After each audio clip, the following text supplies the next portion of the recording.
Welcome to keep learning with Anshu. ये class CTET paper 2 वालों यानी जो एसएसटी वाले हैं उनके लिए काफ़ी इम्पॉर्टेंट है।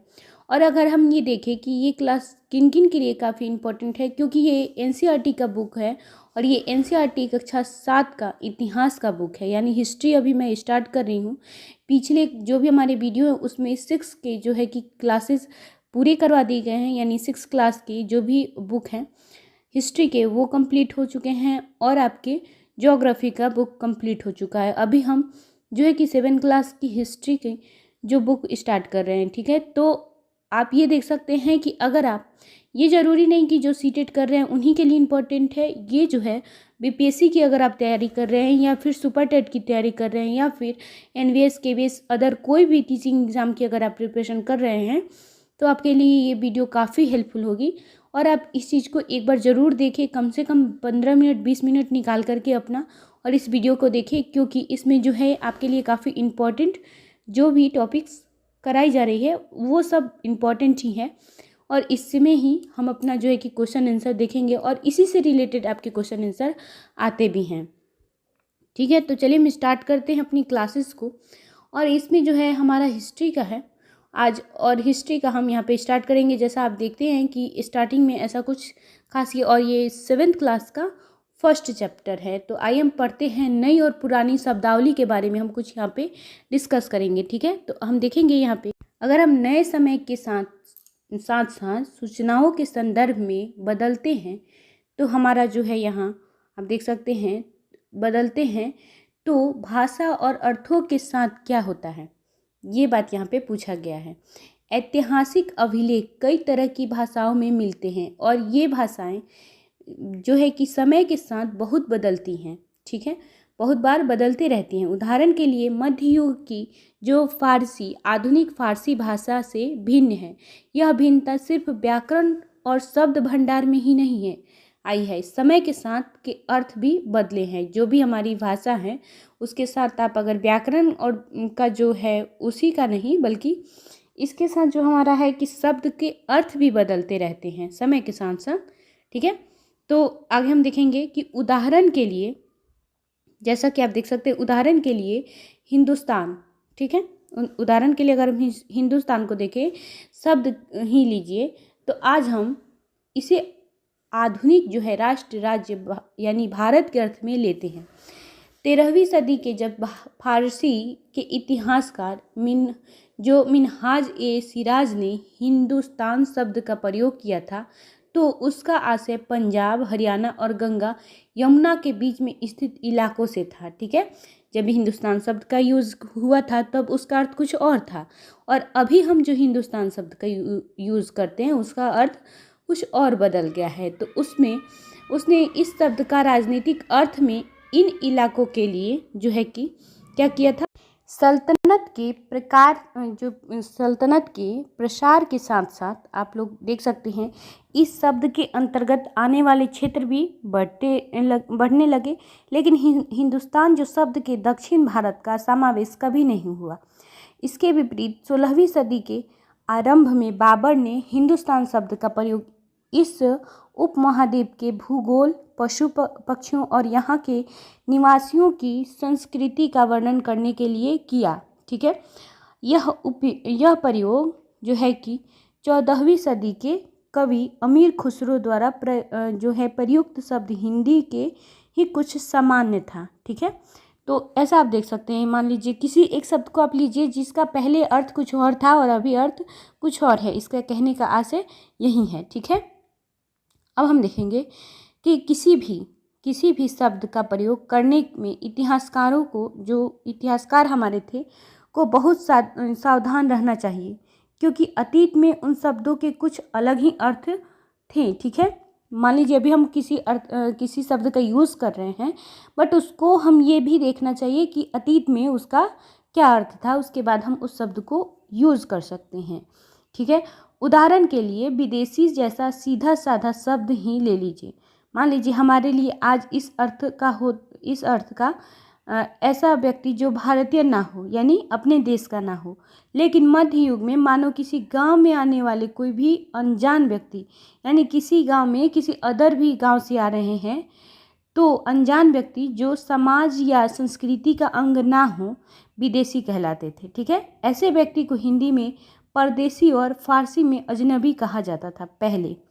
इसी मान लीजिए, अब देखिए यहीं पे आपको उदाहरण भी मिल गया। इसलिए किसी जो है कि नगरवासी के लिए वनवासी विदेशी होता था। ठीक है, अब अगला हम देखेंगे कि इतिहास और उसके स्रोत क्या थे, यानी इतिहास और उसका स्रोत क्या था।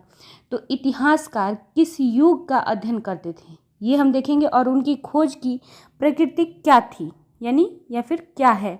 इसे देखते हुए वे अलग अलग तरह के स्रोतों का जो है सहारा लेते हैं। ठीक है, उदाहरण के लिए पिछले साल अपने गुप्त वंश के शासकों और हर्षवर्धन के बारे में पढ़ा, यानी हमने 6th क्लास में जो है कि जो हमारे गुप्त वंश हैं और उनके हर्षवर्धन हैं उनके बारे में हमने पढ़ा है।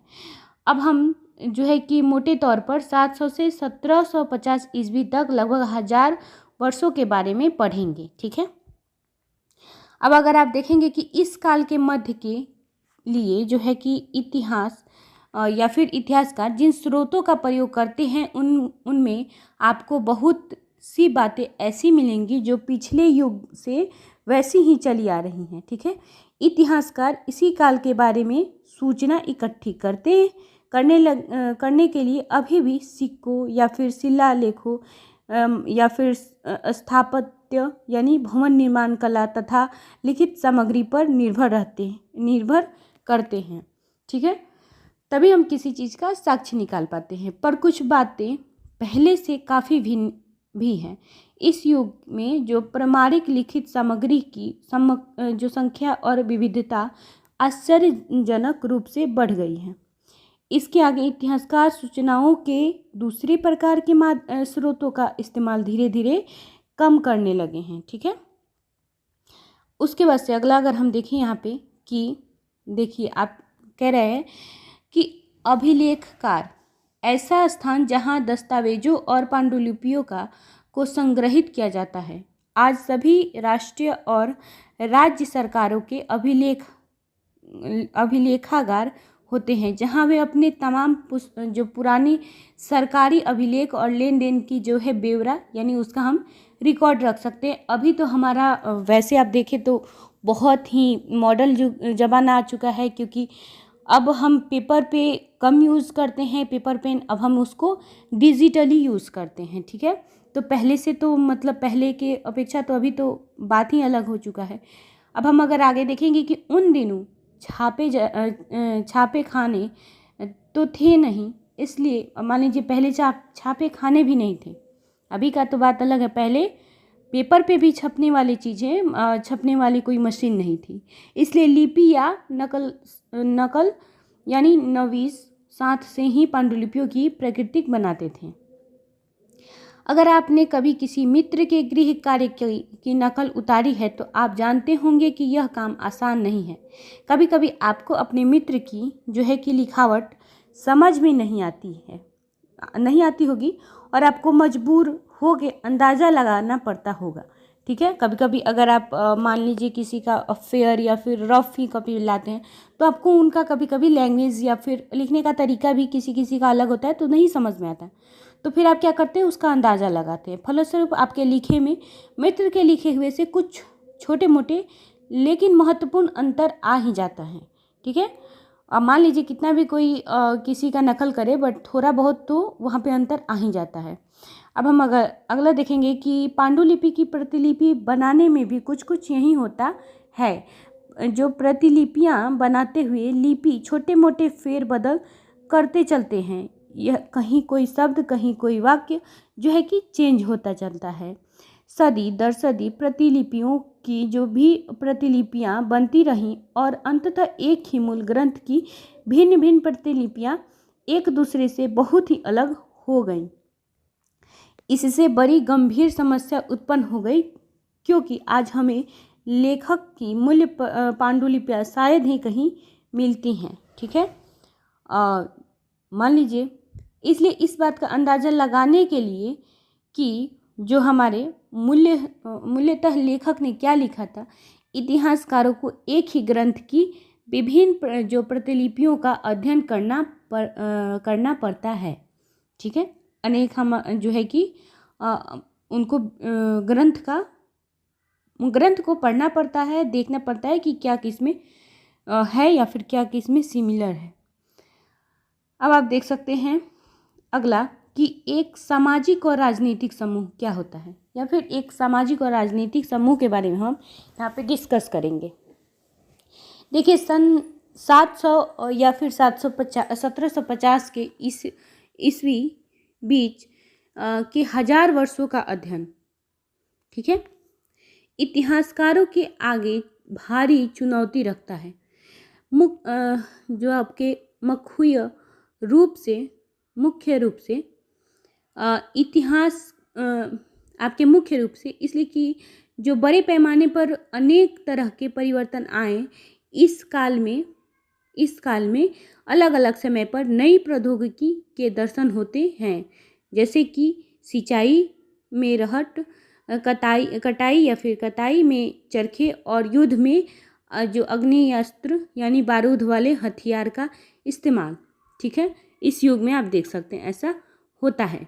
आप देखेंगे कि इस युग में लोगों की गतिशीलता एक जो है स्थान से दूसरे स्थान पर आना जाना भी बहुत बढ़ गया है।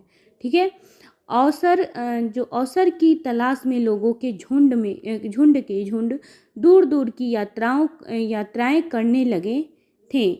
इस उपमहाद्वीप में अपार जो संपदा और अपना भाग्य गढ़ने के लिए अपार संभावनाएं मौजूद थी।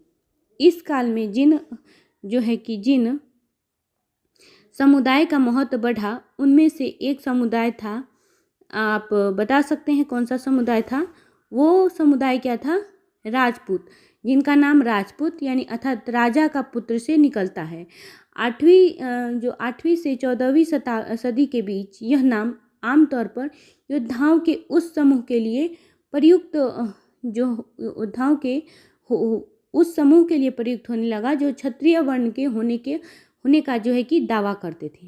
राजपूत शब्द के अंतर्गत केवल राजा और सामंत वर्ग ही नहीं बल्कि वे सेनापति और सैनिक भी आते थे जो पूरे उपमहाद्वीप में अलग अलग शासकों की सेनाओं में सेवारत थे। ठीक है, अगला आप देख सकते हैं कि इस पूरे काल के दौरान क्रमशः जंगलों की कटाई हो रही थी और खेती का इलाका बढ़ता जा रहा था। कुछ क्षेत्रों में यह परिवर्तन अन्य क्षेत्रों की अपेक्षा अधिक तेजी से और पूरे तौर पर हुआ। पर्यावास में परिवर्तन के कारण कई वनवासियों को मजबूरन होकर अपना स्थान छोड़ना पड़ा और कुछ वनवासी जमीन की जुताई करने लगे और जो है कि कृषक बन गए। ठीक है, कृषकों के ये नए समूह क्षेत्रीय बाजार, मुखियाओं, पुजारियों, मठों और मंदिरों में प्रभावित होने लगा। ठीक है, अब देखिए यहाँ पे है क्षेत्र और साम्राज्य। चोल यानी अध्याय 2 और तुगलक यानी अध्याय 3 या मुगल अध्याय 4 जैसे बड़े बड़े राज्यों के अंतर्गत कई, जो आपने अध्याय में पढ़ा है वो बता रहा है कि अंतर्गत कई सारे क्षेत्र आ जाते थे। ठीक है, दिल्ली के सुल्तान यह जो गयासुद्दीन बलबन यानी जो 1266 से 1287 की प्रशंसा के में एक संस्कृति प्रस्तुत यानी में उसे एक विशाल साम्राज्य का शासन बताया गया था। ठीक है, अब आप देख सकते हैं ये सब आपका जो है ये बताया गया है कि कौन कब क्या थे।